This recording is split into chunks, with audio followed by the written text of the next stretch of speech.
अमीर सहेली बनी सौतन।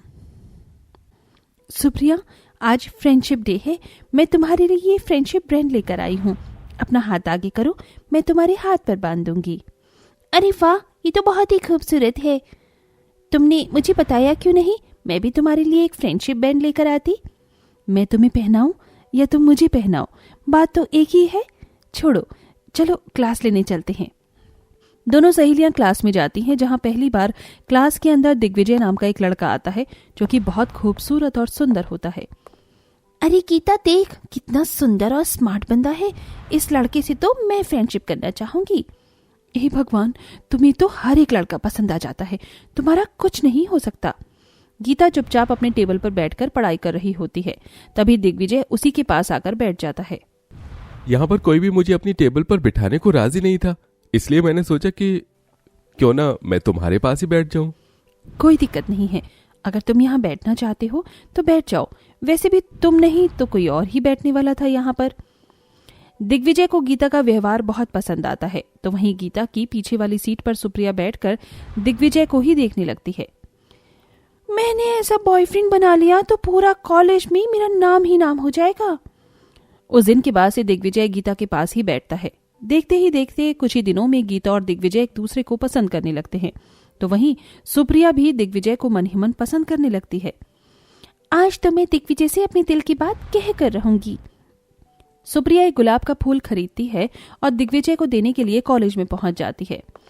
लैला, तुमने दिग्विजय को कहीं देखा है क्या? अरे तुम्हें नहीं पता, दिग्विजय गीता के घर गया है। गीता के घर? लेकिन वो वहां क्या करने गया है? गीता का हाथ मांगने गया है। तुम्हें नहीं पता, वो गीता से बहुत प्यार करता है।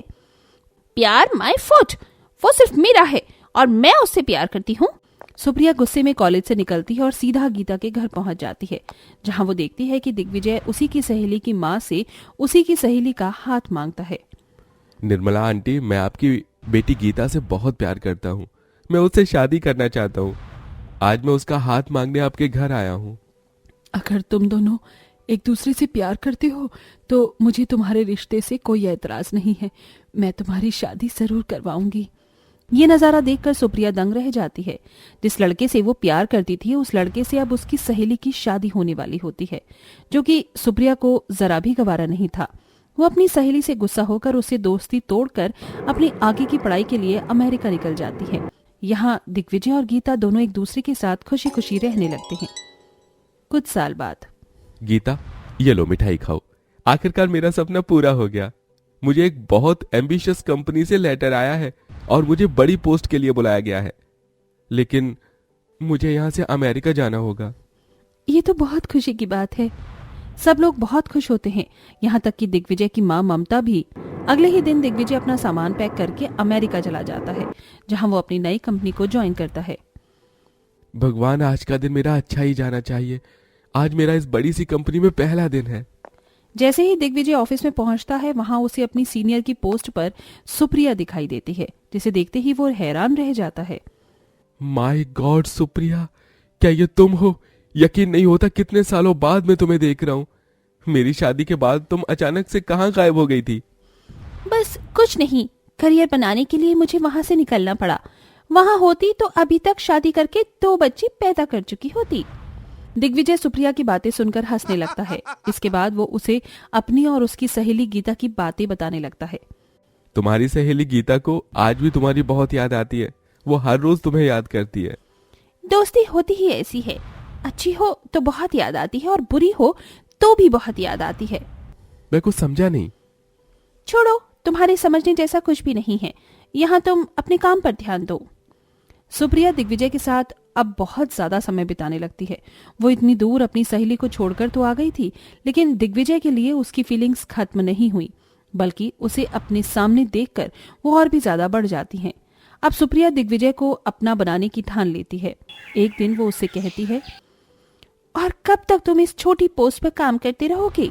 तुम्हें तो कंपनी का मालिक या उसके बराबर होना चाहिए।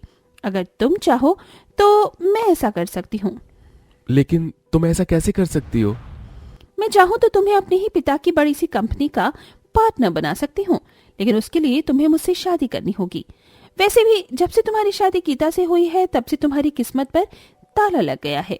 मुझसे शादी करोगे तो तुम्हारी किस्मत चमक जाएगी।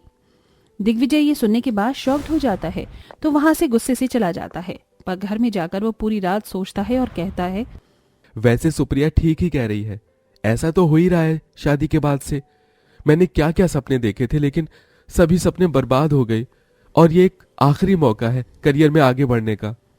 अगले दिन दिग्विजय को ऑफिस में देख सुप्रिया उससे अपनी बात के लिए सॉरी बोलते हुए कहती है, अगर मेरी बात का बुरा लगा हो तो सॉरी। दिग्विजय, दिग्विजय क्या सोच रही हो तुम? मैं तुमसे शादी करने के लिए तैयार हूँ। क्या सच में? मैं तुमसे बहुत खुश हूँ, ये तुमने अच्छा फैसला लिया है।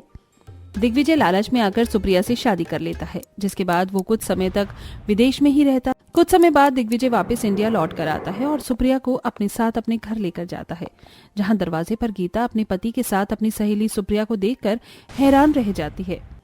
सुप्रिया, तुम यहाँ कितने दिनों बाद दिख रहे हो, कैसी हो तुम? बिल्कुल वैसी ही हूँ जैसी तब थी जब तुमने मेरे प्यार को मुझसे छीना था। देखो गीता, एक समय था जब तुमने मुझसे मेरा प्यार छीना था और आज एक ये समय है जब मैंने तुमसे तुम्हारा प्यार छीना है। अब दिग्विजय मेरा पति है। ये तुम क्या कह रही हो? मुझे समझ नहीं आ रहा। दिग्विजय जी, ये सब क्या है? सुप्रिया कैसी बातें कर रही है? गीता, मैंने सुप्रिया से शादी कर ली है, अब से सुप्रिया भी मेरी पत्नी है। ये सुनते ही गीता के पैरों तले जमीन खिसक जाती है। नहीं नहीं, ऐसा नहीं हो सकता, आप झूठ बोल रहे हो, आप मुझे धोखा नहीं दे सकते। तुम ये क्या कर रही हो? मेरा बसा बसाया घर क्यों तोड़ रही हो? ये सब देख दिग्विजय की मां ममता कहती है, बेटा, मैं इस शादी को नहीं मानती, मेरे लिए मेरी बहू गीता ही है। दिग्विजय अपनी मां की आवाज सुनकर सुप्रिया का हाथ पकड़कर उसे अपने घर के मंदिर में ले जाता है और उसकी मांग में सिंदूर भरने वाला होता है कि तभी गीता उसे रोकने की कोशिश करती है, लेकिन दिग्विजय गीता को एक जोर से लात मार देता है और बेचारी गीता जमीन पर जाकर गिर जाती है। ऐसा सितम मत कीजिए मुझ पर, हमने लव मैरिज की थी और आप अचानक से बदल गए। अब मेरी पत्नी सुप्रिया ही है।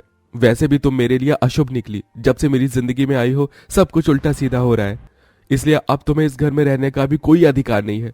चलो निकल जाओ यहाँ से। अरे नहीं, ऐसा मत करो, इस बेचारी को इस घर में ही रहने, घर के काम करने के लिए भी तो कोई चाहिए होगा। उस दिन के बाद से सुप्रिया बेचारी गीता के ऊपर हुक्म चलाती है।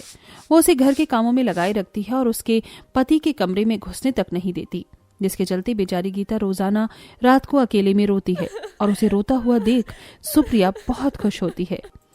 मेरा सब कुछ छिन गया माँ जी, मेरी ही सहेली ने मुझे इतना बड़ा धोखा दिया है। भगवान, मेरी ही सहेली मेरी सौतन कैसे बन गई। गीता को रोता हुआ देख सुप्रिया बहुत खुश होती है और कहती है, मेरा मकसद पूरा हो गया, अपनी सहेली को सबक सिखा दिया है, अब इसे और नहीं रुलाना चाहिए। है तो मेरी सहेली ही, भले ही अब हम साथ ना हो। ऐसा कहकर सुप्रिया अगले ही दिन सब कुछ छोड़कर वापस विदेश चली जाती है।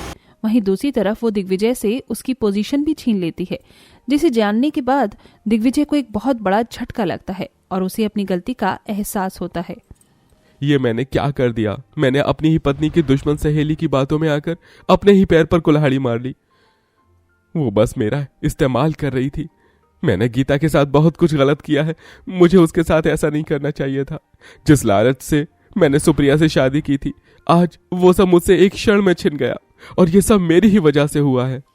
दिग्विजय फूट फूट कर रोने लगता है, जिसके बाद वो अपनी पत्नी गीता से माफी मांगता है, पर गीता का दिल बहुत बड़ा था। वो अपने पति को माफ तो कर देती है, पर उसके साथ तलाक का फैसला करती है और तलाक लेकर अपनी नई जिंदगी की शुरुआत करती है। वो एक वकील बनती है और एक NGO चलाती है, जहां वो एक्स्ट्रा मैरिटल अफेयर वाली महिलाओं और पति से पीड़ित महिलाओं का केस लड़कर उनको इंसाफ दिलाती है।